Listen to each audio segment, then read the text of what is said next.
A Guidebook to Being an Assistant Language Teacher in Japan. This book is dedicated to aspiring ALTs who want to come teach English in Japan and for experienced ALTs looking for a slight edge to help them out. Ben Tribby, a former assistant language teacher. Chapters. Author's Note. Chapter 1, Culture Shock. Chapter 2, Understanding the School Systems. Chapter 3, Expectations versus Reality. Chapter 4, Positioning Yourself as a Person of Value in the ALT World. Chapter 5, Effective Lesson Planning. Chapter 6, Teaching Hacks for New ALTs. Chapter 7, First Impressions Are a Big Deal in Japan. Chapter 8, 40 Things I Learned About Failing. Chapter 9, How to Use Law of Attraction for Success as a Teacher. For business inquiries, limited time only. The goal of this book is to not only help ALTs in Japan, but also to help improve the relationship between ALTs and JTEs as well. Author's Note. In this book, I will give you an honest experience of what I went through as an assistant language teacher while living and working in Japan. I worked for 2 ALT companies in Japan, as well as working in 2 different prefectures. I worked for the JET program and ALTs Central. My time with those companies were spent working in the prefectures of Hokkaido and Shizuoka Prefecture. Since I no longer work for those companies, I feel obligated to share my experiences with those who are willing or considering their path to teach abroad in Japan. Disclaimer: I don't have any experiences working for an Eikaiwa English conversation company, so this book is mostly geared towards assistant language teachers. I will be as neutral as I possibly can so that I can provide the most value for your time as you read this book. Please do keep in mind that if you are considering this path, every single situation is different. But the goal of this book is to give you a general idea of what to truly expect. You only live once. If you are thinking about going abroad to teach English in Japan, you should do it. If you are ready, then let's begin.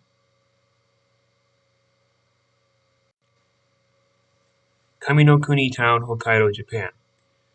This was the town I lived in for 3 years during my time as an ALT in the JET program. When I was working with ALTs Central, I lived in Ito City.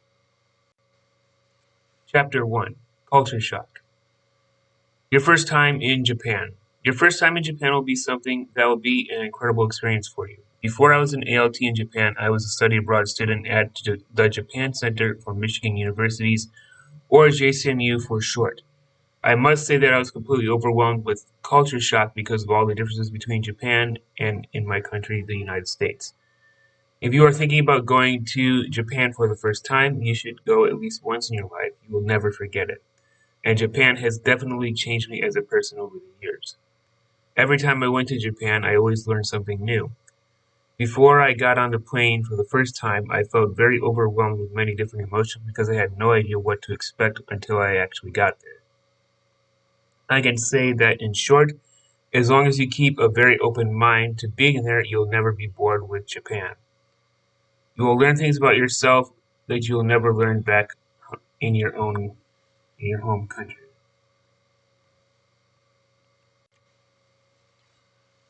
How to deal with different things you have no idea about. When I first got to Japan, both for study time and for work, the thing I realized very quickly is that it teaches you how to adapt to new environments and ways of living. The most valuable life lesson that I learned about adapting to a completely different environment is this. You can be miserable and leave, or you can embrace it and learn from it. You can't do both. Adversity is all about perspective and how you look at it. When you first get to a foreign country and you can't read or understand anything, even some of the most basic and simple tasks can seem like a never-ending cycle of daunting and scary things for a foreigner. Simple things like how to use your washing machine to keep your clothes clean, or learning how to use a rice cooker for the first time, even trying to read the kanji on your microwave for cooking meals and paying your bills at the convenience store at 2 a.m. when you can't sleep at night. Some foreigners I met as ALTs had never ridden a train before coming to Japan. Japan will give you all kinds of adversity when you first arrive, but how you handle it can determine how long you are going to stay there and how much you want to grow from your experience. The 6 phases that I went through during my first time to Japan as an ALT. I'm only going to describe what the phases that I went through because they are what I experienced when I was living in Japan. This could give you an idea of what many ALTs in Japan go through when they come to Japan for long term, including foreigners who travel abroad to other countries other than Japan. Phase 1, incredibly overwhelmed. Phase 2, things start to settle down. Phase 3, you slowly start to understand things a bit. Phase 4, you start to see things for what they really are. Phase 5, homesick phase and breakthrough moment. Phase 6, everything is okay now. Here are the 6 phases in more detail. Phase 1, incredibly overwhelmed. You are new to everything you see and have almost no understanding of what you see. You are excited because everything you see is new and different. But at the same time, you are very lost and confused with everything because you don't really understand what is going on. Having experienced this phase, I can say that it is a high energy phase because you will want to see almost everything you see and do a lot because you are excited to be there. You'll do your best to understand what is going on, but it can be very frustrating when you don't get it at first or the first couple of times. You'll have to adjust to the Japanese way of living. You'll have to adjust to the Japanese way of everything. Depending on where you are from or where your schools are, you will have to learn how to drive in Japan too, which could be a vastly different experience than what you're used to back home. If you have never lived in very small places before, you'll have to adjust to that as well because it is very common to move into a place that is much smaller than what you're used to when you first moved to Japan. You'll also have to adjust to the school system, and that in itself could be a daunting task when you first arrive because you are going to meet a lot of people depending on how many schools you have. Trying to remember all of their names at once can be a big challenge, especially if you are new to learning Japanese names. You'll usually have an ALT training period the first week you get to Japan to help you get over jet lag and settle in a bit. Then you'll end up moving to the city you are placed at after your training period. During your first couple of weeks, you'll meet your Japanese coworkers, and the schools you will work with will give you a welcoming ceremony that will introduce you to the students you are teaching to for the next year. Depending on your situation, you could have only one school or multiple schools to teach at, which also means an abundance of people to meet. When I lived in Hokkaido, I had one junior high school and 5 elementary schools. When I lived in Shizuoka Prefecture, I had 5 junior high schools and 2 kindergarten schools. In Hokkaido, I had about 300 students, and in Shizuoka Prefecture, I had about 500 students. Some ALTs have even more than that depending on where they are placed. It really depends on your situation, but this is to give you a general idea of what to expect.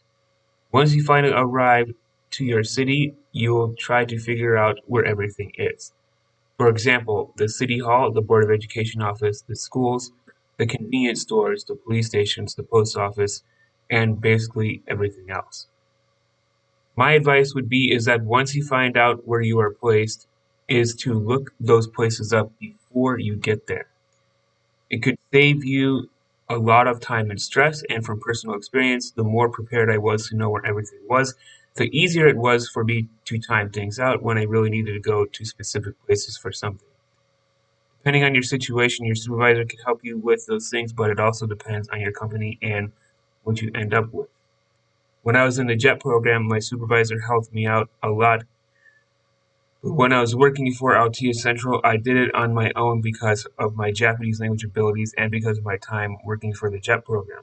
Since this is usually the first phase, it can go by in a blink of an eye. The more you know and understand your area, the easier it will be to do things when you get there, since this is usually the first phase. It can go by in a blink of an eye. Phase 2, things start to settle down.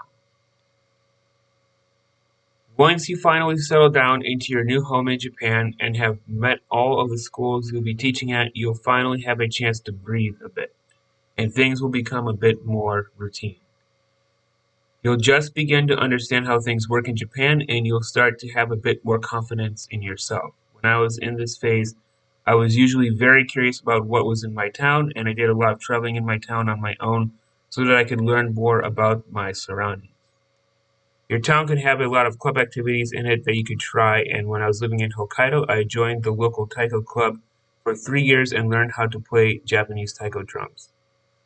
Joining a local club activity is a great way to meet more people in your area that could open up more doors for you and more connections. If you are learning Japanese, you'll start to understand things a bit more but are still trying to figure out what is going on. I also took a lot of time to do some self-reflection time in this phase so that I could remember what was going on. Taking notes on what happened during the day could be a very good thing for you to do in this phase so you don't feel overwhelmed.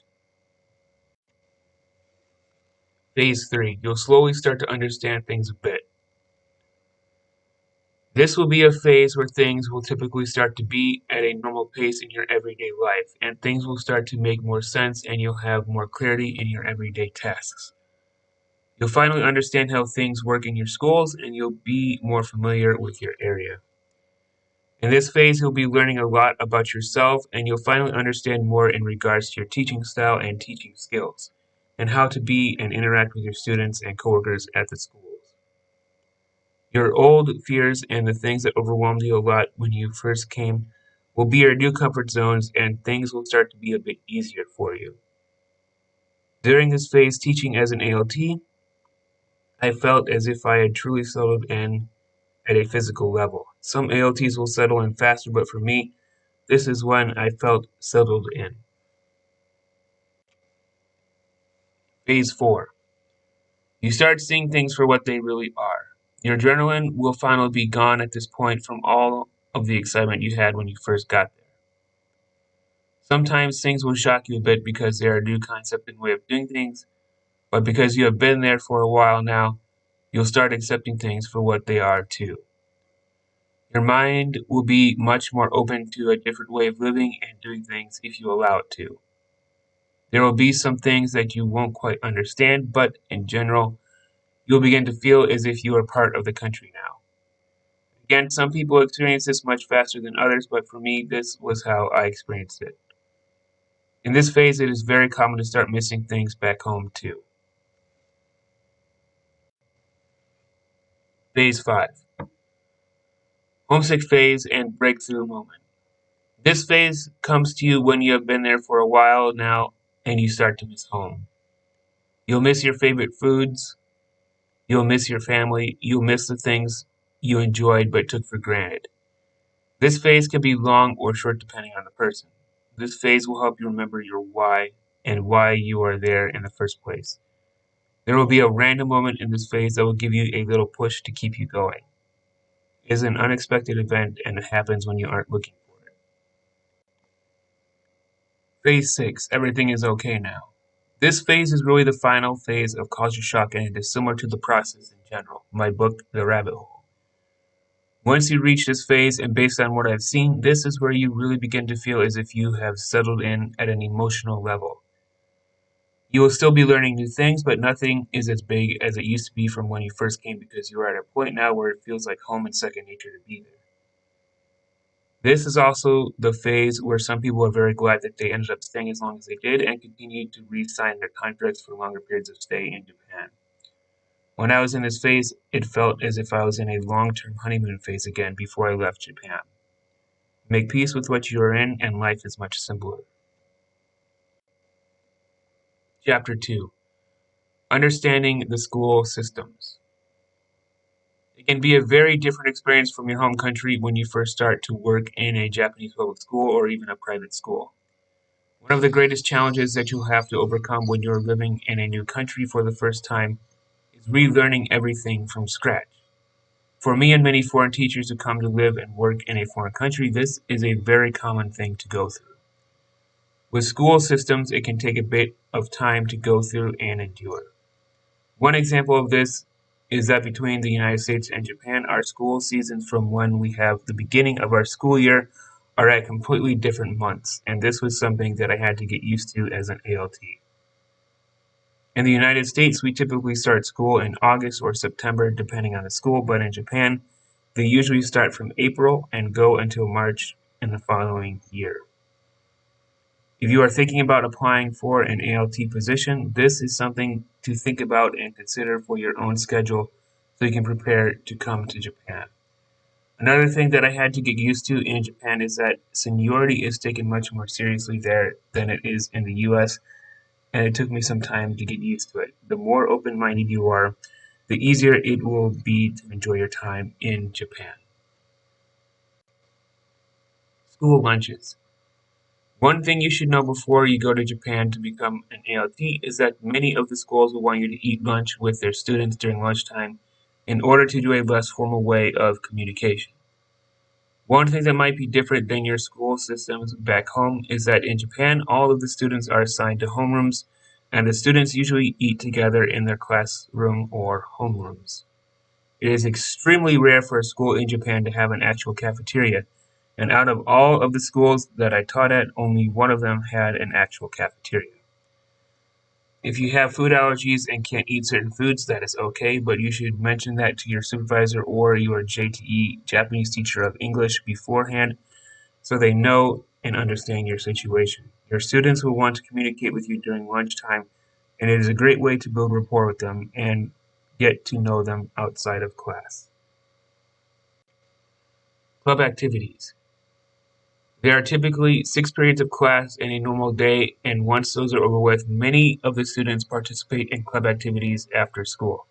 Club activity is bukatsu in Japanese. When I was in Hokkaido, I was allowed to play the trombone for a bit with my junior high school's brass band. Other club activities could be things like modern sports such as volleyball, basketball, soccer, and swimming, depending on the school. Many schools also have art and music club activities, and many of them have the usual traditional club activities such as judo, kendo, or Japanese archery. It all depends on the school for what they really have and don't have. Table tennis is also a very popular one. If you want to get to know your students more outside of class, this is another way to do it. I would ask your JT beforehand and see if they could arrange something so you can get to know your students more. It really depends on your school, but this is one thing to keep in mind. The typical work days and not so typical work days. ALTs have the luxury of having a fairly balanced work-life situation, and why do I say it is a luxury? In Japan, work culture is king, and there really isn't a work-life balance in Japanese culture because people are that dedicated to their jobs. If you have an ALT job position and do the typical 9 to 5 hours, you'll have a lot more advantages than you think you do. In Japan, you usually have 6 periods of classes, but in rare cases, if there is a holiday coming up and after the 6th period, they clean the school and have club activity until around 6 or 7 p.m. Some schools are different, but this first period starts at around 8:30 or 4:40 a.m. My advice for this would be to always show up at least 30 minutes early before your first period starts. There are a number of reasons for this. Last-minute schedule changes, and sometimes your school will have meetings in the gym that you'll have to go to. Some schools may also request that you go to the teachers' meeting in the morning too, but it really depends on your school. The biggest reason to show up 30 minutes early is that if you do have a sudden schedule change, you will still have a bit of time before your first period starts to prepare for a lesson. This was something that helped me out a lot when I was working as an ALT. In Japanese culture, this also shows that you are taking your job very seriously, as they truly don't like people that show up late. Showing up late in Japan is never a good thing. For the not-so-typical work days, you'll probably be asked to participate in 2 major events during the year: School Festival and Sports Day. In the School Festival, students are given a chance to show off their skills using their talents, and they usually perform various things during the shows. In my case, this was usually held in October, but it depends on the school. It truly means a lot if the ALT shows up to these events, and every time I was there, I was always appreciated for it, and your students will remember you for it. On Sports Day, this will typically be held in May or June, depending on the school. This will be an outside event when the weather is nicer, and the students will compete against each other for awards and bragging rights. Some students may ask you to participate in certain events too. These events are usually on Saturdays, and I know it is your weekend, but again, you will usually be praised for showing up, and your students will always remember you for being there. Textbooks for English class. As far as textbooks go in Japan, it really depends on your situation. I don't have experience teaching in high schools with the exception of 1 or 2 visits in Hokkaido. But having worked in 6 different junior high schools, I ended up using 2 different textbooks. They have very similar grammar points and vocabulary in them, but they were written in a very different format. I believe there are at least 4 or 5 different textbooks for junior high schools, and some prefectures in Japan use their own textbook version. As far as elementary schools go, during my time with LTS Central, they were just starting to change the way English was being taught because of the Tokyo Olympics, and they began adding 2 different textbooks. If you come to teach English in Japan, you can be part of a transitional period for their English program. When it comes to using textbooks, my advice would be to get very comfortable with your textbook so you can use it to your advantage for making lesson plans. As long as you use the grammar and the material that is required for the students to learn, you can be very creative with your activities. Don't be afraid to communicate with your JTE so that you are sure on what you can teach and can't teach. When you are using your textbook, there are always new ideas that you can make and create from a single grammar point and vocabulary list. If you are stuck on what to teach, don't be afraid to use your creative abilities. If the JTEs are okay with your activity, and it is easy and simple enough for the students to understand, it will get used. When you are on a plane to Japan for the first time, it can be an awesome feeling. You will have many mixed emotions during your flight. You will also get to see very cool views like this. The moment you step off the plane when you finally arrive in Japan, you will have so much exhaustion from the flight, but at the same time, you'll be super excited because you are finally achieving one of your goals of being in Japan. Chapter 3, Expectations versus Reality. When you first start working. When you first come to Japan, you are going to do many self-introductions. Introducing yourself is a very big deal in Japan, and they take it pretty seriously. In Japan, introductions are known as jigochokai. Depending on your situation, you could be doing your self-introductions for a few minutes, 10 minutes, 30 minutes, or even the entire 50 minutes of class. It really depends on your JTE, Japanese Teacher of English. Either way, you should be prepared for any given time frame and have multiple versions of your self-introduction ready before you get there. What I have seen many ALTs do is use A3 size paper or the biggest size paper that is reasonable for the blackboard. And that is so the students at the back of the classroom can see what you are talking about. I was fortunate enough to have my own pocket projector with me to use for classroom material, and I did many things with a PowerPoint presentation on the big screen. But do keep in mind that such luxuries aren't always available. Therefore, the safer option would be to always use A3 size paper when you are doing your introductions or working on teaching your students grammar points and vocabulary. When you first start working, your students will always be wanting to talk with you because they're very curious about their new ALT and the person that they'll be learning English from for the rest of the year. It could also be very hard for you to remember their names in the beginning too, and that is okay. There is only one you and many of them. Eventually things will start to slow down a bit and it will be easier for you to remember your students' names. And the more you use their names, the easier it will be for you to remember them. Depending on how many schools you have will also determine how many Japanese coworkers you have too, and they will usually want to introduce themselves to you all at once when you get there. One thing that was helpful for me was that I asked my JT or vice principal if they could write an English or hiragana version of the coworkers' names so it would be easier for me to learn them when I was in the teacher's room. All of their names are written in kanji or Japanese characters. The more you use their names, the easier it will be to use them in the long run. How to do a basic introduction in Japanese for your Japanese coworkers and people outside of class. Hello, my name is, I am from, my hobby is, nice to meet you. Example. Hello, my name is Ben Tribby. I am from America. My hobby is listening to music. Nice to meet you. Japanese version. Hajimemashite. Watashi wa Ben Tribby desu. Watashi wa America jin desu. Watashi no shumi wa ongaku o kikimasu. Yoroshiku onegai shimasu. Me Japanese lesson. In Japanese, the sentence structure is subject, object, verb, and the verb is always last. It is the opposite of English grammar.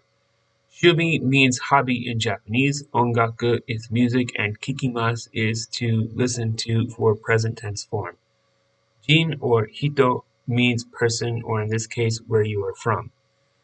To say what country you are from, simply put the Japanese word of your country and put jin after it, then finish it with desu.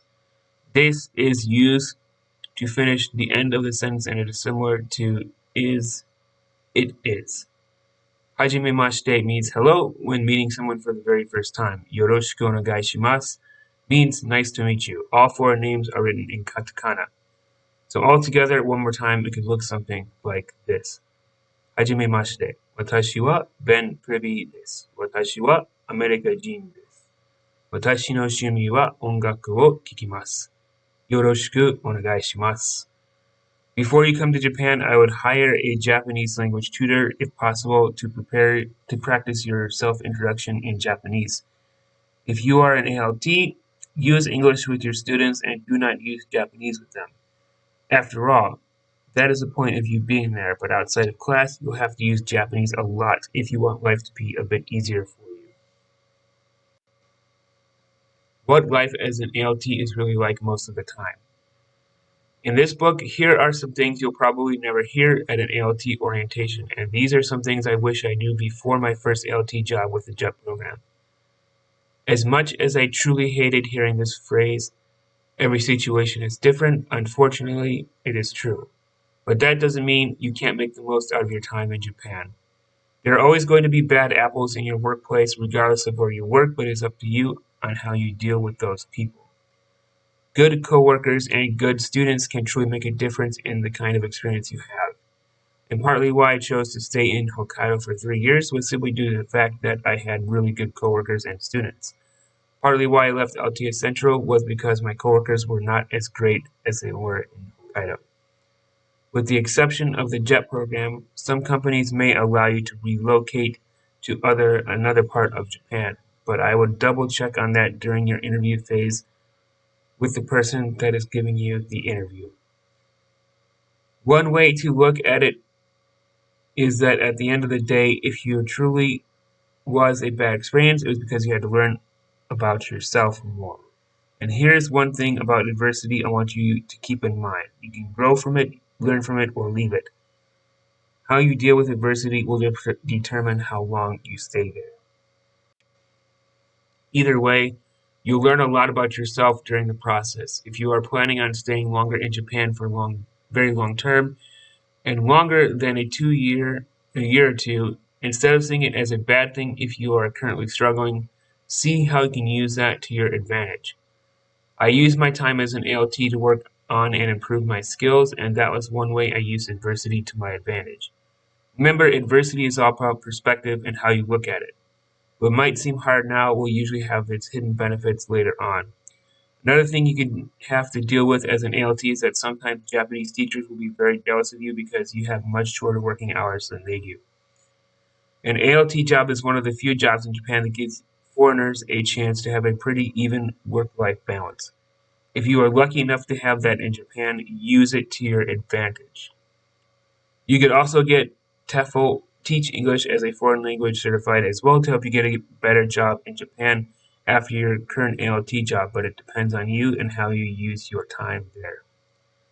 Look at your long-term goals and what you want to accomplish so that you can make the most of your time in Japan, regardless of the experience you have. You are not a licensed teacher in Japan. You are, in a sense, a guest teacher, even though you are being paid to be there and your school is paying your company to be there. You are not a licensed teacher by any means. This is one thing to keep in mind when you are working there as an ALT. To give you an idea of how busy your fellow coworkers are, in some cases, they work until 10 p.m. before they get to go home.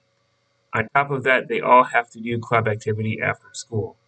Their weekends are also usually booked because of club activity as well as some of the Japanese holidays that you get to enjoy. You have much less responsibility than your Japanese coworkers do, so my advice would be to use that to your advantage. We all have the same 24 hours in a day, and it's up to you on how you use that time. To give you an idea of what your JTs have to go through, here is a list of some things that they have to go do outside of teaching English with you.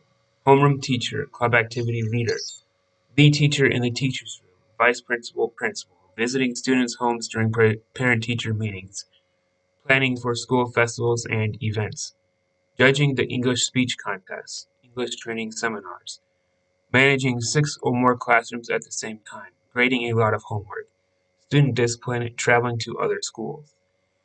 If you want to know why some of your coworkers are stressed out all the time or wish they had your job, this is why. This is another perspective that you should always keep in mind when you first get there, because I had to learn this the hard way when I was an ALT. Sometimes your JT will have you teach an entire lesson because they have all of these extra things to think about. Always talk with your JT beforehand and never be afraid to offer some kind of help. Sometimes I would help my JTs grade their students' English homework, and this was one thing that you could do. Chapter 4. Positioning yourself as a person of value in the ALT world. It is how you use your time there that really matters. If you have done your research on the internet on people that have been ALTs online, you'll probably see a lot of complaints about having way too much free time in between classes. And to some degree, it's true. Some days you'll have 6 classes and other days you'll have 0 classes, but you'll be expected to be there anyway. It is how you use that time that really matters. This is something that I learned the hard way and had to learn how to overcome during my time as an ALT, and I often found that if I wasn't using my free time, I sometimes felt that I was doing a disservice to not only my students, but also myself. There is no reason or excuse to be bored when you have free time during the 6 periods at school, and I use my free time to make new lesson plans and to learn Japanese. Here is one question for you to think about if you find yourself stuck on having too much free time. How can I use this free time as an advantage for not only myself, but also for my students and the schools I teach at? When you start getting your answers, write them down and start doing them. If you are still stuck on how to use your free time as an ALT, here are 2 more questions you can use and implement to keep you busy. How can I add more value to my English lessons? How can I add more value to the environment that I am in and help make learning English a very positive experience, not only for the classroom, but also for the people I meet outside of the classroom? Even though your job title is an assistant language teacher, you are still more important than you think you are, and the way you present yourself will give people a wide variety of impressions. You are not only a teacher, but also a cultural ambassador as well. I didn't really think about these kinds of questions until right before I left after my last ALT job in Ito City, but had I known about this kind of mentality and thinking earlier, my situation would have been very different. There is no reason to be bored when you are in a place like Japan, and our time on Earth here is finite. If you want to make the most of your ALT experience, don't waste your time there. Always plan for a lesson even if you haven't talked with your JTE. The biggest reason why you want to have an activity ready or some kind of lesson plan, even if you haven't talked with your JTE yet, is not only because they might have a lot on their plate, but that one lesson plan you have prepared ahead of time could be that breakthrough moment for you to help you move from doing nothing to doing everything. Sometimes they are so busy with things outside of teaching English that they forget to make a lesson plan for class, and that happened to me a lot. If you had something already planned and you showed it to your JTE and they liked it, usually they will let you teach it. Your company may have a wide variety of activities that you can try and do in your class, and if you feel that you don't have enough resources, like my time in the JET program, never be afraid to ask other ALTs who have been there for a while to get new ideas. There is no reason to be short of things to do for a 50-minute class. More times than I can remember, I've been asked to suddenly teach a class without having talked beforehand with the JTE. If you know your weekly schedule and the page in their textbook that they are currently on, always have something ready. Just like having different variations of your self-intro when you first come. If they don't use it, there's always another opportunity. Own your position as an ALT. If you haven't received a chance to teach a warm-up activity yet, keep trying and don't give up. I had to wait an entire year and a half before one of my JTEs trusted me enough to do something and to even teach a full class. Sometimes JTs will let you do something right away, some will make you wait, and other JTs won't use you at all. If you find yourself being the typical human CD player, most of the time the JT will do it for one or two reasons. They simply don't know how to use their ALT, or the ALT before them left a very bad image for them, and they just don't want to use their new ALT because of fear from previous experiences. From personal experience, I understand that it might seem counterintuitive, but the more you show that you are enjoying your time there, even if you are having a bad day, the more you get used in the classroom. If you are unsure of what is going on, it never hurts to talk with your JTE outside of class.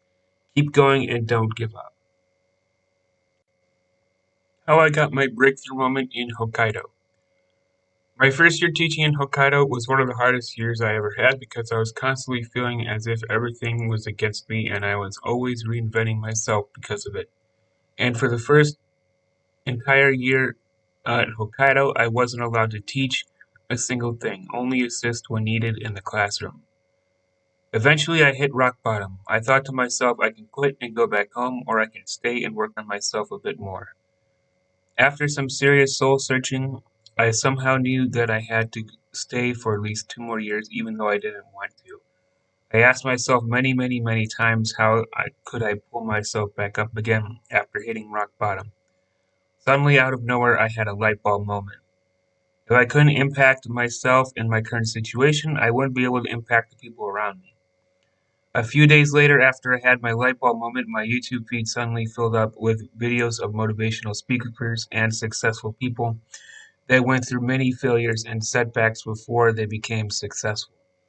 Most of these people started from nothing and worked their way up after they hit rock bottom and just kept going no matter how much adversity life threw at them. I would listen to successful people like Steve Jobs, Warren Buffett, Elon Musk, and Les Brown, and their words about failure kept me going.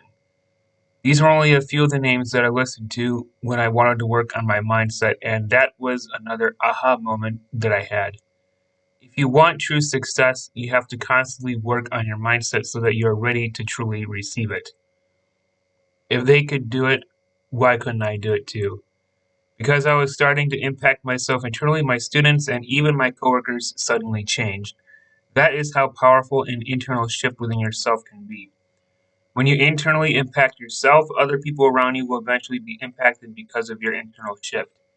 The students I was working with were suddenly more interested in learning English, and they were much more interested in being active in class and asking a lot of questions. My Japanese coworkers were beginning to allow me to do more things, and our communication was starting to improve because of it. I went from just being a human CD player to leading my own warm-up activities within the class. Finally, halfway during my second year of teaching, I had my breakthrough moment. Out of nowhere, I had a chance to teach an entire class on my own, and how it happened was completely unexpected. Long story short, in Japan, their school system is very different from the United States and what you might be used to in your home country. For most cases in Japan, the teachers are usually responsible for disciplining students even more so than their parents. Around the time of my breakthrough moment, a few of my junior high school students got caught doing something. The Japanese teacher told me that they were going to be late because they had meetings to be at and they wanted me to lead the beginning of class. 15 minutes go by and the teacher never came. They were still in the meeting. Halfway during my warm-up activity, I realized that the teacher might not come at all. So I started improvising with all of the activities that I had previously done to keep my students busy and occupied. Suddenly, a different Japanese teacher came into the room because technically ALTs are not licensed teachers, and by Japanese law, a licensed teacher needs to be in the room. English wasn't their field of expertise, so I was truly the only one that could keep teaching class. I had to keep going with the class. So I did activity after activity, and I did a lot of speaking exercise to make it really active for the group of students that I was teaching. The 50 minutes go by in a blink of an eye, and I had just realized that I taught an entire class on my own. The other teacher reported to my JT what happened during the class, and I ended up teaching many more classes after that. Before I got to that point, I would even use some of the quotes that I heard from motivational speakers in my actual lesson plans. So you see, even if you want to impact a lot of people with a dream that you might have, you have to be willing to impact yourself first and change yourself first. Sometimes the hardest person to motivate in life is yourself. We always want to look externally for things to make an internal feeling better, and when we do that, we are neglecting the real feelings. I tried for a really long time to find that perfect lesson plan or that perfect activity that would help me change the game. At the end of the day, we are the ones who have to do it ourselves if we want true change. This experience made me realize just how important ALTs really are and how much of an influence you can make in your own area. If you think you are not important simply because of your title, stop doing that. You are not the limits of your job title. You get to create the kind of experience you really want to have, and my experience in Hokkaido is proof that you can make a difference as an ALT if you really want to do it. Proof that an ALT can truly make a difference. If you believe that you can make a difference in your students' lives, you will. Keep going and never give up. Chapter 5, Effective Lesson Planning. Talking with your JTEs before the lesson. Every time my JTEs and I had a very effective lesson plan, it was because we took the time to know each other and discuss what was going to happen before the class started. Communication is incredibly important if you want to have an effective lesson plan, and the more information you can have from your JTE, or the more information you can give to your JTE about your activity, the more effective of a lesson plan it will be. This was another aha moment that I had when I started to stay after school a bit to build rapport with my JTEs. Sometimes they'll tell you that you don't need to plan anything, and that is okay. At the same time, it still never hurts to ask them on what is the general idea of what they want. Both times I was in ALT, they did weekly scheduling, and I used the information that I had from the weekly schedule to keep track of what page and lesson I was already participating in. One thing I wish I did more of was to keep a log of what I taught that day. When you and the JTs are deciding on what to teach, sometimes you forget what you have already taught because you are so busy with things. This will also help you build up a list of things you already did and potentially help you to get new ideas to do over time. If you can't talk with them before the lesson, sometimes when both of you have a free period is a good time to talk with them too. After school, if they are free, can also help with communication.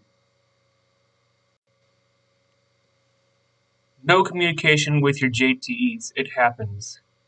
This unfortunately is a very common thing in the ALT world, and many ALTs do complain about this.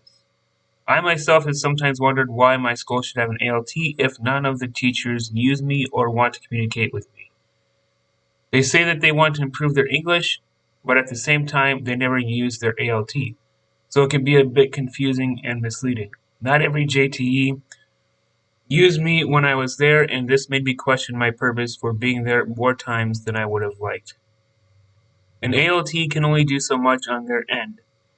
And an uncomfortable truth that ALTs have to put up with sometimes is that we are, in a sense, a middleman to our ALT company and the school we are supposed to teach at. If a school is paying an ALT company to use ALTs, they shouldn't be neglected or unused, and in most cases, it isn't the ALT's fault. One conflict that I had with one of my supervisors is that I was trying to communicate my JT's needs for the classroom to my supervisor, and instead of getting the empathy that I needed, my supervisor ended up victim blaming me and started saying that it was my fault when in fact, all I wanted was to support my JTEs.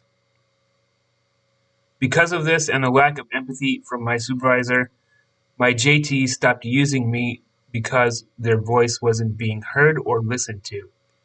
My supervisor wanted to be a pushy salesperson instead of being an empathetic person, and at one point, my supervisor even said to my face that we value our clients more than we value our ALTs. When I heard that, I made the choice to resign. They also made me do things outside of class, outside of my contract, that I wasn't getting paid for as well, which forced me to leave. For the record, I still like teaching kids, I just hated my supervisor at LTS Century. If you wanted to have more effective English classes, there needs to be empathy on all sides. Then this was a difficult truth pill for me to swallow. This experience was part of my major choice to stop teaching in Japan. So if you are having major communication problems with your JTEs, it could be something like this that is going on behind the scenes that you are unaware of, or it can be a completely different thing. At the same time, things like this shouldn't stop you from being in Japan if it is your goal to be there for long term.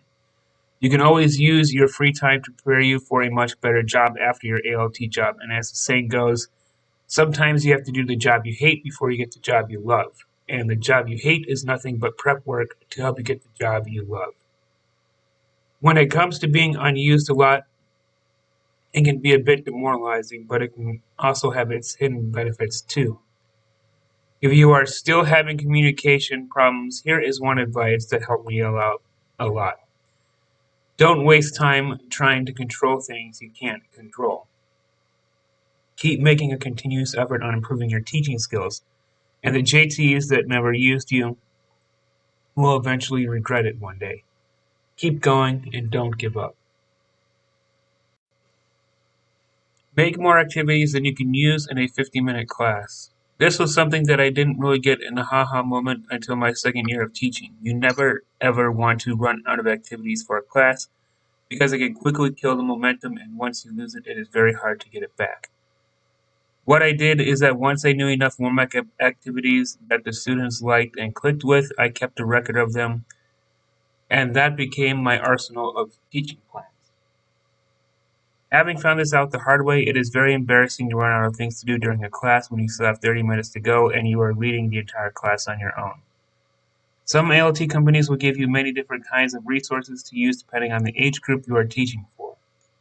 Don't be afraid to use them too, regardless of what your setting is, whether it be in elementary school, junior high school, or high school. See what your JTE likes, and be creative with making new activities as long as it goes with the material that the students are supposed to learn in class. I also found that the more active they are and the more it includes every student, the more effective the lesson was. Pair work and group work go really well with active learning. Learn from your JTs and implement their ways of teaching. Your JTs can sometimes have years of experience of teaching and they know how to work in a class setting. If you are new to teaching in general, then this is one thing you can do to improve your teaching skills. If you like some of their methods, implement it into your own activity. One helpful question that you can always ask yourself if you are new to teaching is this one question: how can I implement that into my own activity or lesson plan? Every time I use that question, when I had free time, I always ended up getting more ideas than I could use. There are always new things to learn when you are a teacher. Once you have learned enough and developed your own teaching style, keep learning more things because it will only make you a better teacher. One thing that you could do is that if you have a very solid command of the Japanese language, you could ask the other Japanese teachers if you could watch a class or two to see how they teach and run a class. Then implement their methods into your own style of teaching. The best teachers that I ever saw were also the best students. Don't focus on perfectionism. Focus on continuous improvement with your teaching skills, and you'll eventually get to the level you want to become. Keep learning and keep improving your skills. The more clarity you have in your lesson plan, the more effective it will be. One of the biggest life lessons that I learned during my ALT life is that the clarity you give will always be the clarity you get back. I often found that the lack of clarity in your teaching skills can also impact the effectiveness of the lesson plan. The more clarity you have in your teaching style, the easier it will be for even the less skilled students to understand you. One thing that worked well with my JTs is that we performed skits with our grammar points and vocabulary so that our students could get an idea of how to use it in a conversation. Once we performed the skits, we gave them about 2 minutes to discuss what they heard, and then we asked them questions on what they just heard to see if they understood the grammar point before we taught the grammar point itself. The more clarity you have in your teaching style, the more powerful of an English lesson you can deliver. Never underestimate the power of having clarity in your teaching style.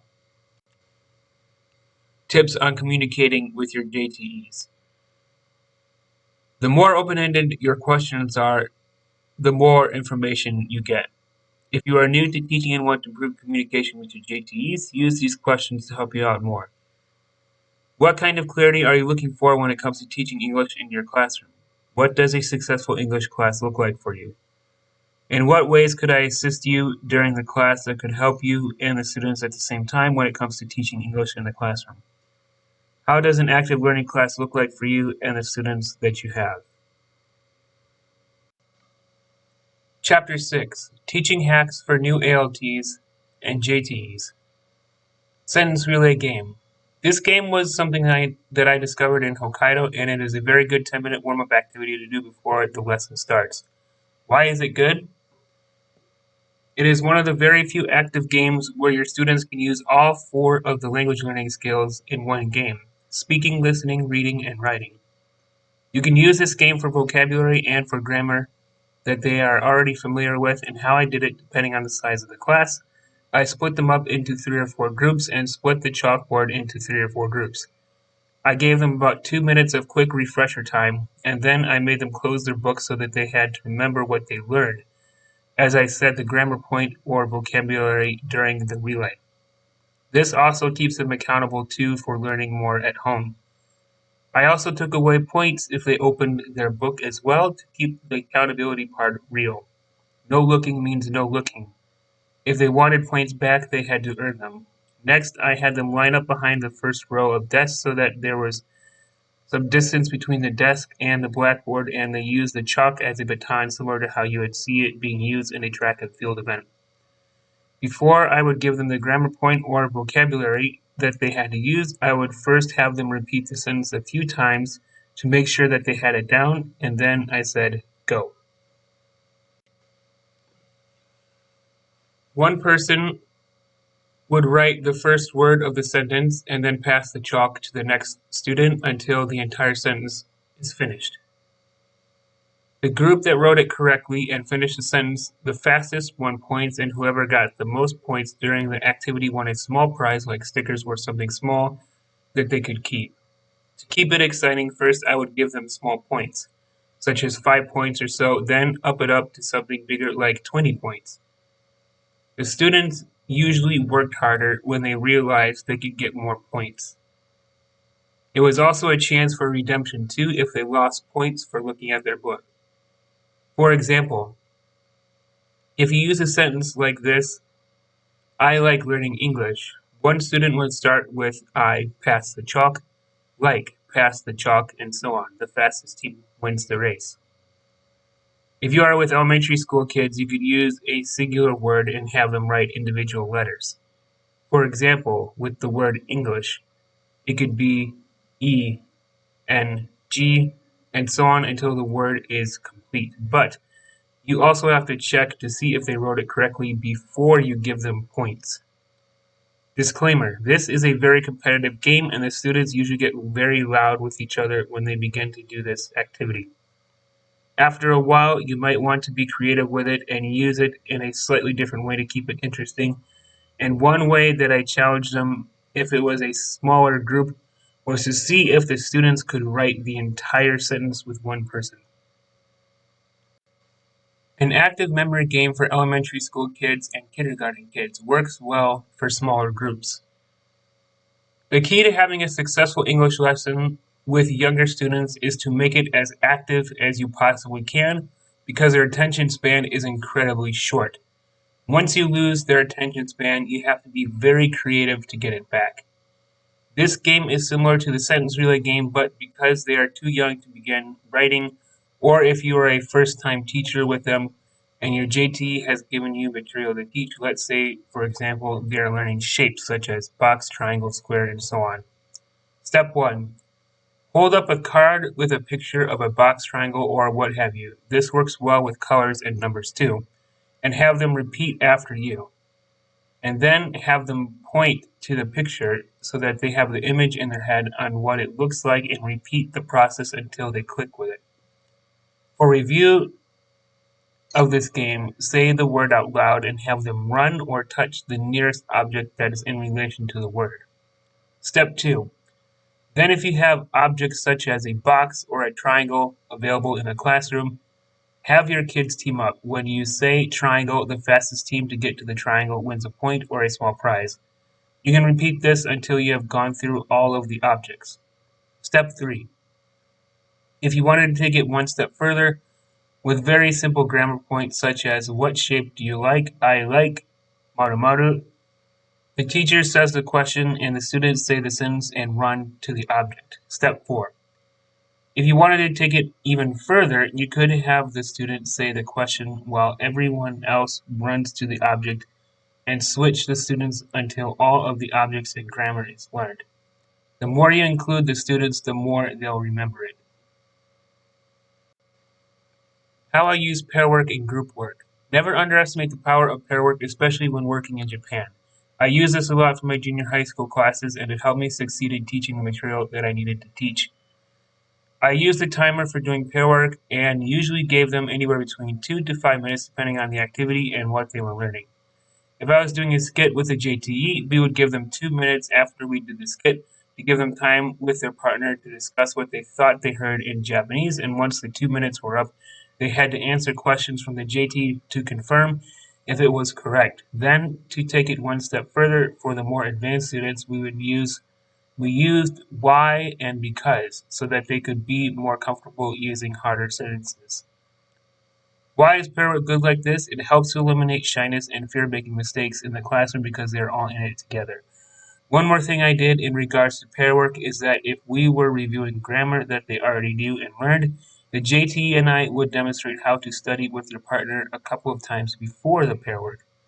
The JT would say the Japanese version and the ALT would say the English version for the first time session, and then they would switch and reverse for the second time session. If they have to do a skit themselves as part of speaking practice, using pair work one more time before they do it will truly help them with their confidence, and every time I didn't use pair work, I got a completely different reaction from them than what I was hoping for, and usually it wasn't positive. Don't neglect pair work. Using a blackboard versus projector for active learning. When it comes to deciding between a blackboard versus a projector for teaching something, I often find that there are pros and cons to both, but it truly depends on what kind of outcome you want to have with the material you are trying to teach. One thing that I realized with the projector, though, is that in a way, it did restrict you a bit from doing more active things, but that also depends on how you have your classroom set up too. You can't really do an activity like sentence relay game when you have a projector in the room, so you have to be extra creative to keep them active. Another thing to keep in mind too when using projectors is that you have to give yourself a bit of extra time to set them up before class and make sure that they are working properly. And if you are incredibly busy, this will make you appreciate using the blackboard more with A3 size paper or other classroom props that you might have. I do find that projectors are great for when you want to have a more relaxed classroom too, rather than having it be very active. But at the same time, that doesn't mean you can't have an active classroom with a projector too. You just have to change it up a bit. It really depends on what you want to teach and how you teach it. But these are simply some of the things that I had to think about when I was switching between both of them for my lesson plans. Tips on using flashcards for vocabulary practice.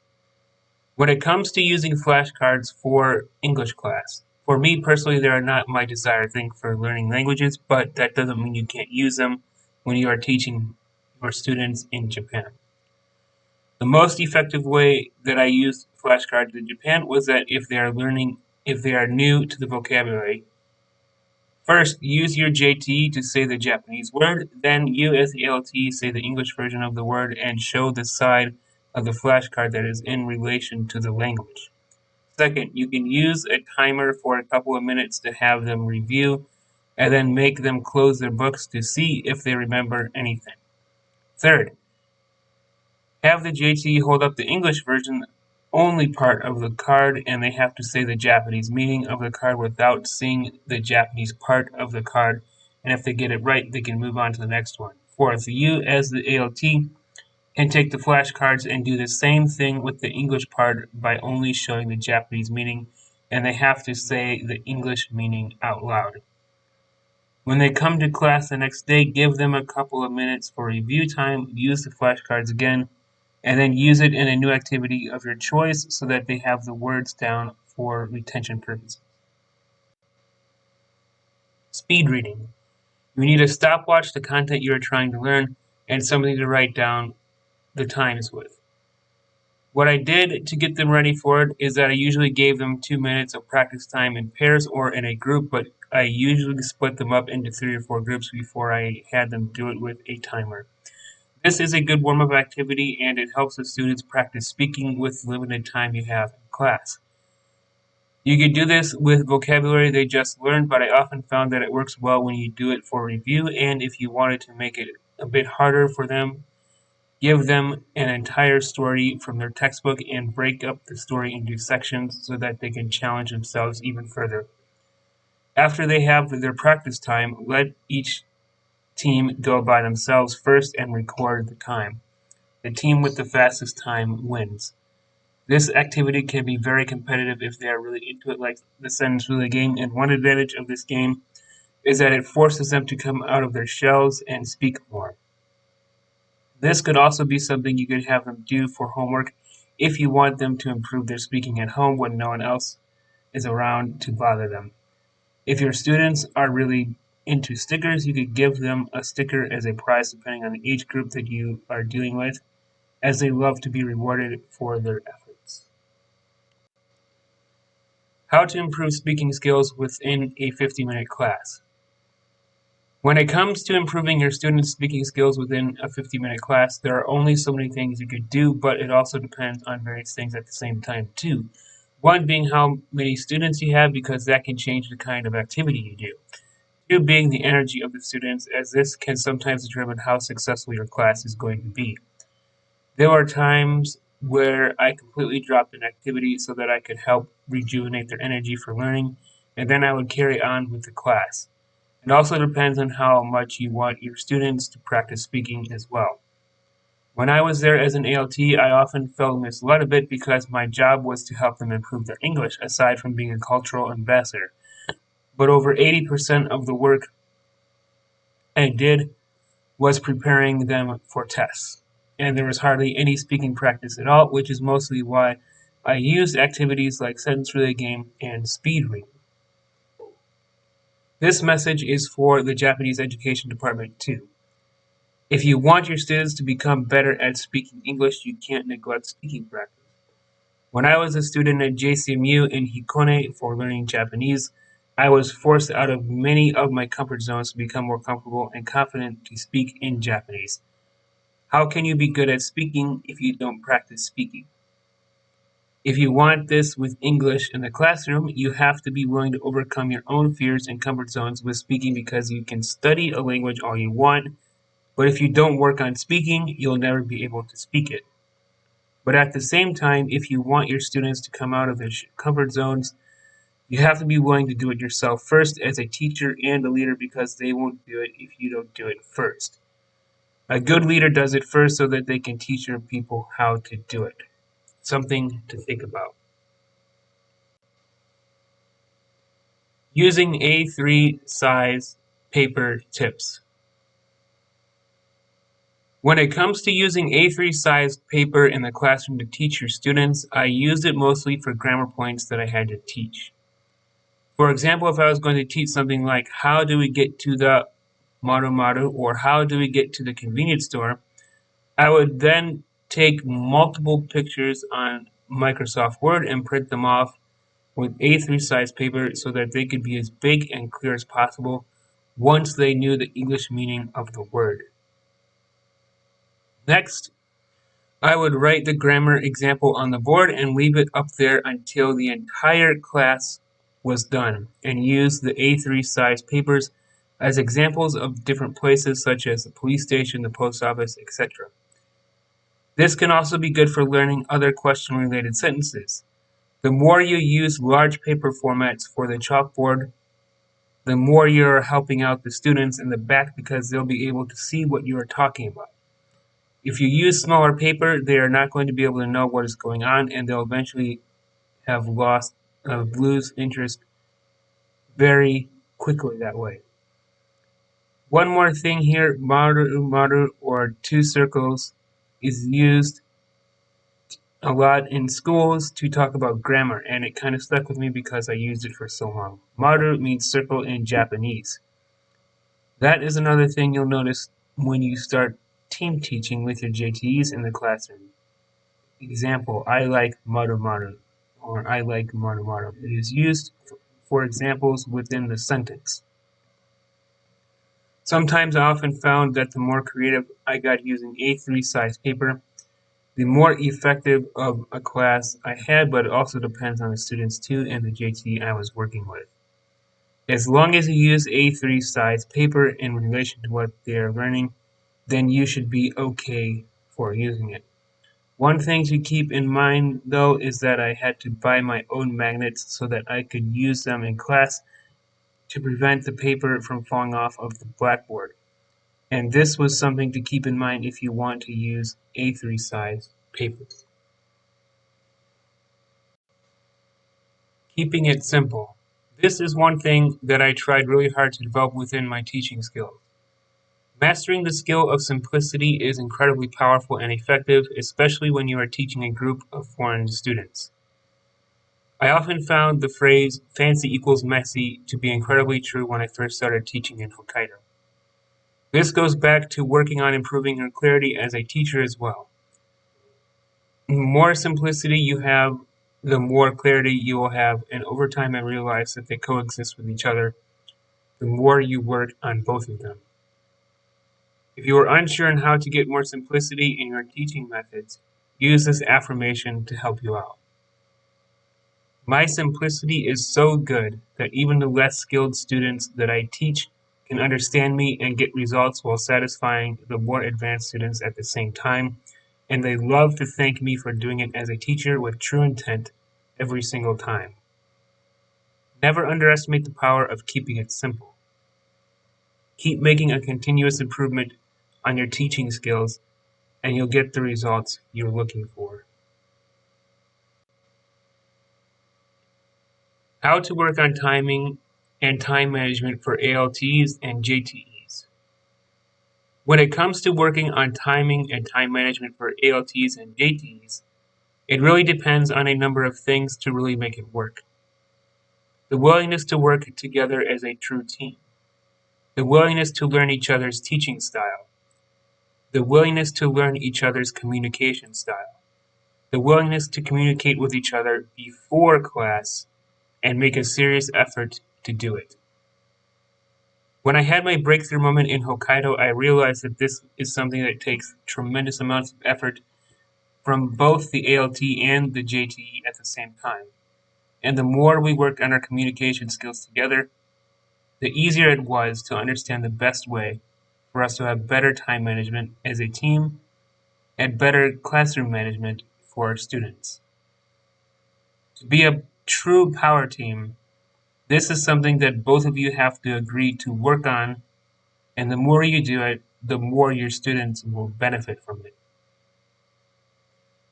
Team teaching is a very powerful method to teach your students new grammar and vocabulary, and the rewards for putting in the work to become a better team at teaching will speak for themselves. Just like in dating, it takes two to tango to have an effective team for teaching English. Keep working on your skills as a team together, and your students will thank you for it.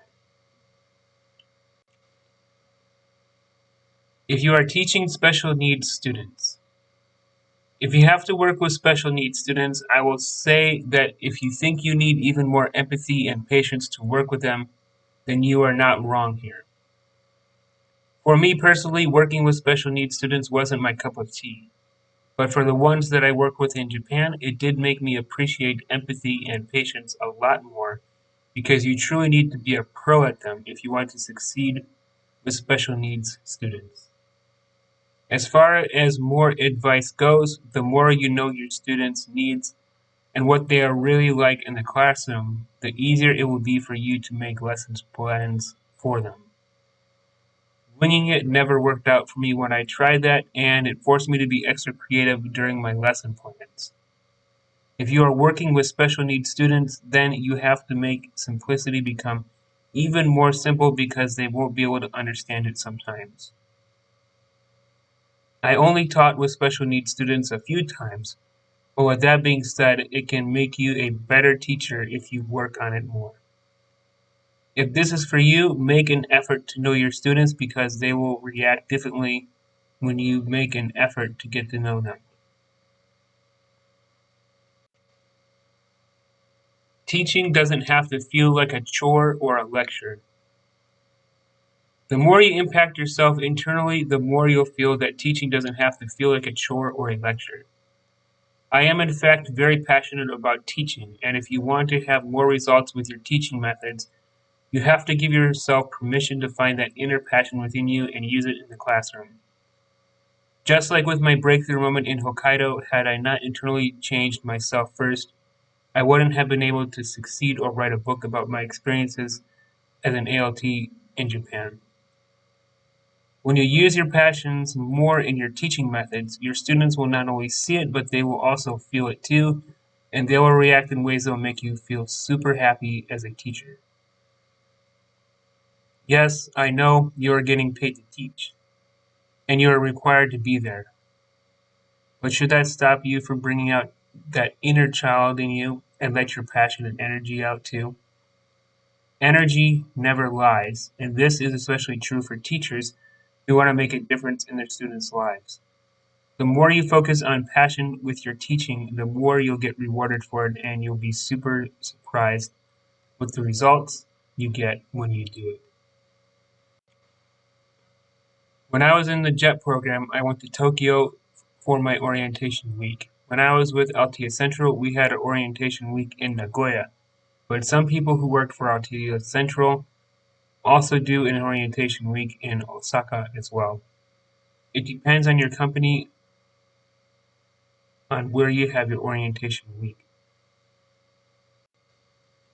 Chapter 8. First impressions are a big deal in Japan. Wear a suit or business style clothing. When you first start working in Japan, don't be afraid to look good. In typical Japanese work culture, wearing a suit is very normal. When I wore business style clothing, I was almost never told that I shouldn't wear it unless it was during the summer months, but even then, you'll still see people wearing suits when it is very hot. Welcome to Japan.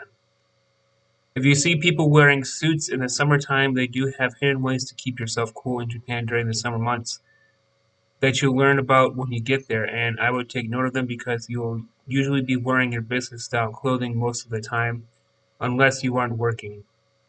If you do get hired for a dispatch company or a Japanese company, always double check with them and ask them what kind of business style clothing will be approved for their situation, because they tend to be pretty strict on appearance in business settings.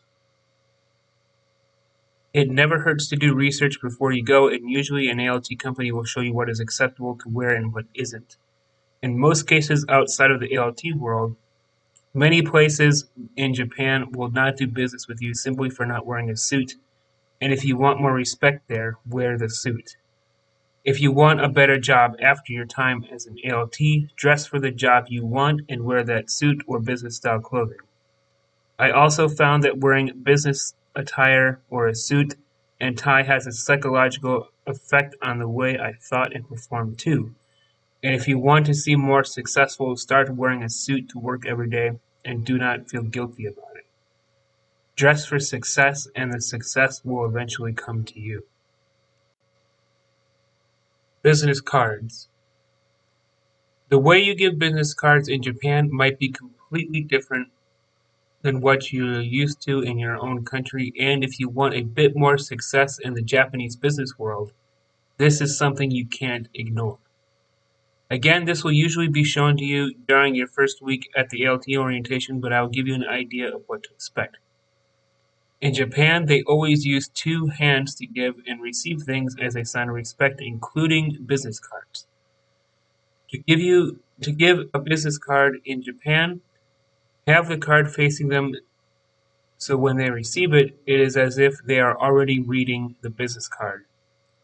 When you use two hands to give them a business card, you immediately notice that they use two hands to receive it. The next tip I would give is that they like to take the time to admire things, including business cards. Therefore, instead of putting it in your wallet right away, leave it in front of you until the meeting is truly over. You will notice that they will usually do the same thing for you if you are paying attention. In the ALT world, you typically don't have a personalized business card, but your supervisor will. However, that doesn't mean that your supervisor won't give you one. When I was in ALT in Hokkaido, I had some that my supervisor printed out for me, but when I was in Shizuoka Prefecture, I didn't need them. It really depends on your situation.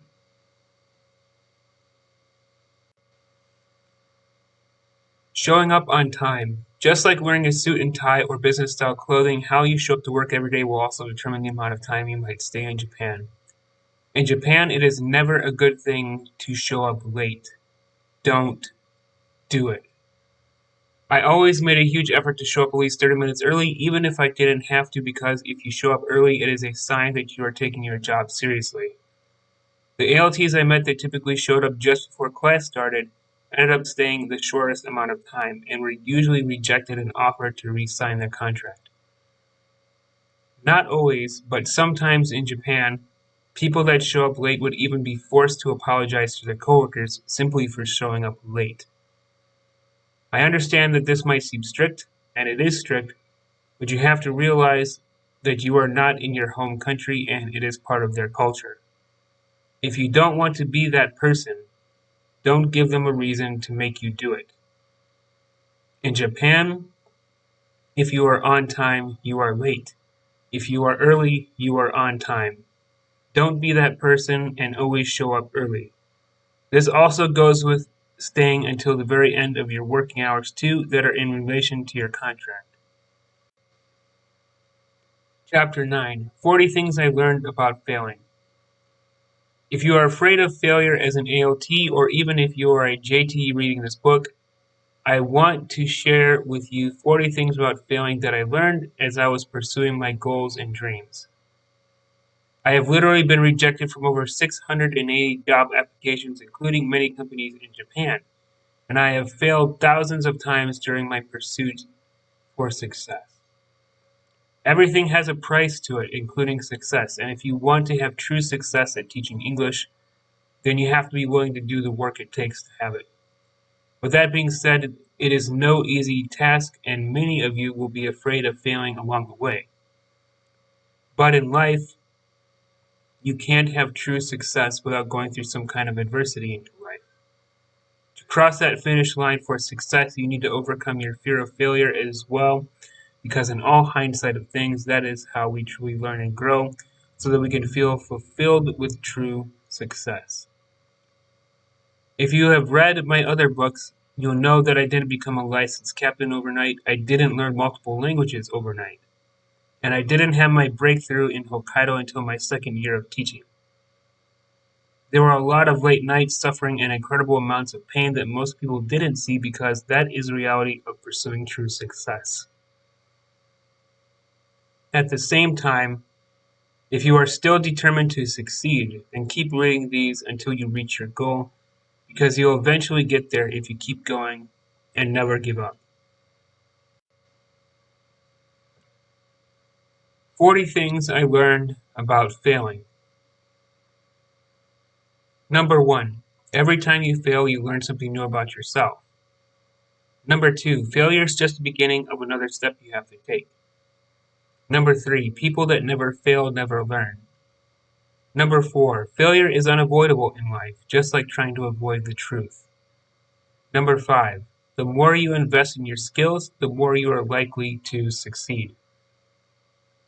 Number 6. Perfectionists and pessimists hate failing. Optimists embrace it. Number 7. The only easy day was yesterday. Number 8. At the end of the day, life is a game that can only be played, not won. Number 9. There is never a problem-free moment in life.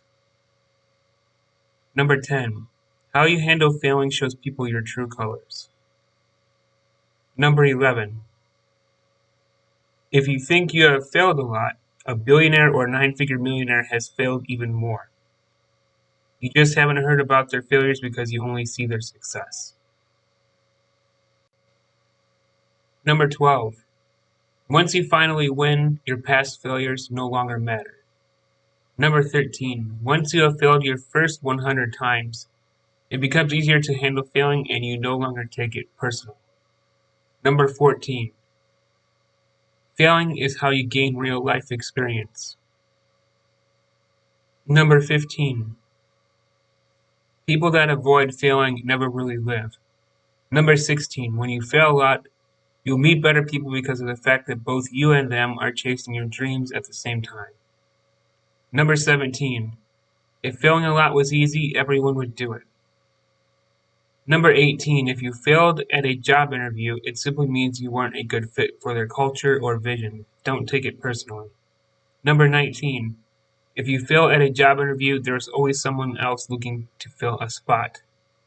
Number 20. If you fail at a job interview more than 100 times, literally, then you are probably meant to be an entrepreneur and do your own thing. Number 21. Sometimes failing a lot can lead us to our life purpose for being here. Number 22. You are guaranteed to fail being someone you were never meant to be. Number 23. You can't have true success without failing. Number 24. Winning something could also be failing depending on the situation. Number 25. Each failure you endure makes you stronger than the person sitting next to you. Number 26. If you had a romantic date with someone and it was horrible, it was because you had to learn about what you don't want in a person and it was preparation for the real thing. Number 27. Failing and pain are the two greatest teachers. Number 28. Murphy's Law doesn't care about your feelings. He'll come when he wants to come. Number 29. We are meant to fail so that we can inspire others. Number 30. The more you trust yourself and listen to your heart, the less you'll fail. Number 31. If you quit after a few times, you didn't want your dream bad enough. Number 32. Sometimes life will make you fail a lot to test your faith. Number 33. Failure is always a gift in disguise. Number 34. When you fail, your heart thanks you for it. Number 35. Failing is the ultimate doorway to freedom. Number 36. The difference between knowledge and wisdom is doing, which is also failing a lot. Number 37. People around you will tell you that failing is bad, but if you look closely at them, they haven't accomplished much. Number 38. The process is all about failing before you can have true success. Number 39. The more you fail, the luckier you get because it means that you are growing while others aren't. Number 40. If you are still worried about failing after all these things I mentioned, stop doing that. You'll reach your goals and dreams if you don't quit. Remember, everything has a price to it, including success. The more you allow yourself to fail, the closer you are getting to it and feeling the sweet victory that comes with success that most people never get to taste. Don't allow other people to force you to give up just because they are unwilling to let go of their limiting beliefs, and it is their fault that they are lazy when you are outworking them. You are much stronger than them, and you are much stronger than you think you are. Keep going and don't give up. Chapter 10: How to Use Law of Attraction to Be Successful as a Teacher. I discovered law of attraction during my final ALT job and it changed the way I view things. I've been using affirmations and law of attraction methods since 2018, which was my final year of teaching in Japan. And I can definitely say that I am not the same person that I used to be when I first started using them. If you are looking for a change in the classroom or even for a higher paycheck, don't you dare feel guilty about that. Using these methods in the book can help you out. The methods that I used were affirmations and visualization, but there are many different kinds of law of attraction methods out there that other people have used to achieve success. To give you a basic way of doing affirmations, you want to use them in present tense and act as if you already achieved the goal even if you haven't done it yet. The affirmations you use can also be that precise and accurate too. So to give you a bit of help here, I have used words such as I already succeeded in doing, tremendously satisfying, incredibly wealthy, and very successful. One final tip here is that the more you act with integrity to your affirmations, the quicker they will manifest. The universe likes honesty, integrity, and accountability, and every time I acted out of integrity with my affirmations, it hurt and it never manifested. Align them with what your heart really wants, and your affirmations will be that much more powerful. When I was first starting out with my affirmations because my situation was so toxic, I ended up saying my affirmations up to 8 times a day, and I have achieved many of my goals within a 4-year time span because of it. Some people like to record their affirmations and listen to them while they sleep, and others like to do another method that is known as scripting, which is where you write your affirmations down in a notebook or a journal that is only used for manifesting your goals. Do what works for you. But I often found that the more I said them throughout my day, the more success I had in reaching my goals, the goals I wanted to reach. Don't just take my word for using law of attraction for success too. There are many successful business people, athletes, musicians, actors, and politicians who have used these to get success in life. We all have the same 24 hours in a day, but how we use it, that determines the outcome of our life. What you focus on expands. If you are focused on achieving success, you will truly become successful. Use mine as an example, then make your own.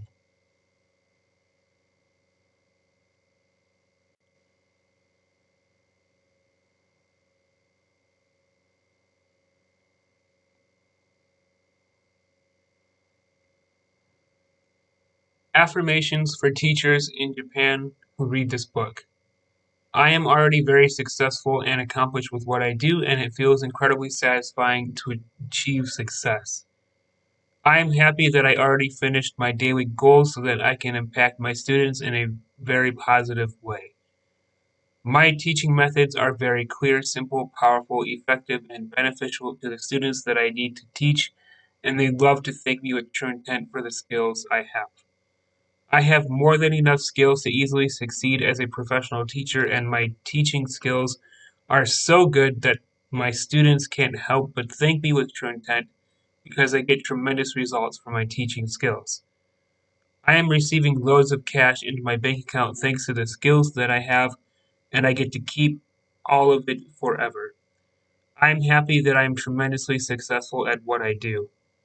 I have more than enough support as a teacher because my communication skills and teaching skills are that effective and good.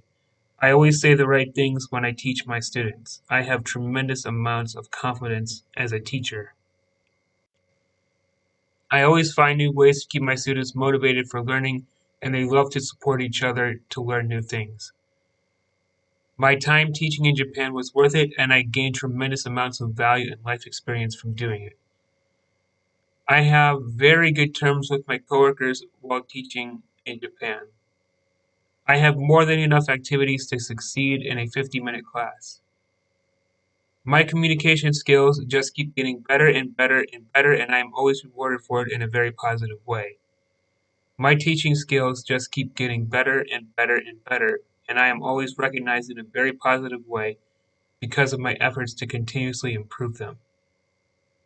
I achieved all the goals I needed to achieve as an ALT to help me get to the next level, and it was worth the effort. I am always financially rewarded and emotionally rewarded for the hard work I put in to continuously improving my skills and the value I provide for other people, and my rewards come to me fast. I deserve loads of success because I always finish the work it takes to receive it. Visualization is a powerful way to achieve success, and part of success is simply seeing yourself as a successful person.